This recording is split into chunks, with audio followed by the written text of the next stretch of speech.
Let's talk about rookies in training camp. This is going to be our first real exposure to these guys in a real NFL football setting.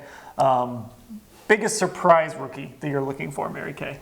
Well, one to watch is Mack Wilson, the linebacker out of Alabama. He tumbled to the 5th round. In fact, Nick Saban tried to talk him out of coming out in the draft. I talked to Nick Saban about that, and I talked to Mack Wilson about that as well. And he's got something to prove. He really feels still to this day that he is the best linebacker in this class. He's determined to get on the field, and his rookie classmate, Sione Takitaki, for one, believes he's going to do it. And he's got a relationship with former Ravens linebacker Ray Lewis, went to his camp at IMG and gets a lot of advice from him and texts with him. So he's certainly trying to follow in some Hall of Fame footsteps in that regard. Who do you have, Scott? I'm going obscure. I'm going to say Damon Sheehy Giuseppe, punt returner, kick returner, wide receiver.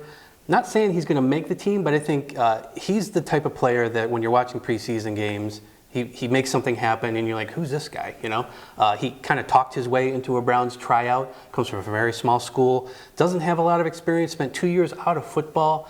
Now he's here. He's getting a lot of reps at punt return and kick return.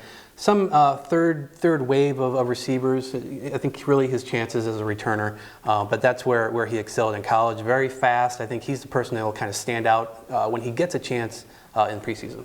I'm going to go with a late round draft pick. John Dorsey loves to say you can never have enough cornerbacks. Well, for the second year in a row, he used his last pick on a cornerback. This time it was Donnie Lewis. Has a foot injury. We didn't really get to see him in the spring. It happened during the Senior Bowl, but he's a little bigger, about 6 feet tall, can be an extra cornerback. John Dorsey loves to have cornerbacks on the field. I want to see what this kid can do. He should have gone higher than the 7th round, but that foot injury kind of kept him out. Yeah, and the foot injury is such that it can be difficult to recover from. It involves a broken bone in the foot that has to be either repaired or heal in a certain way. So it's a bit of a gamble, a bit of a risk, but if it pays off, he can be really good. Yeah, so hopefully this won't be a Howard Wilson situation where a guy gets hurt early on and we never actually get to see him again.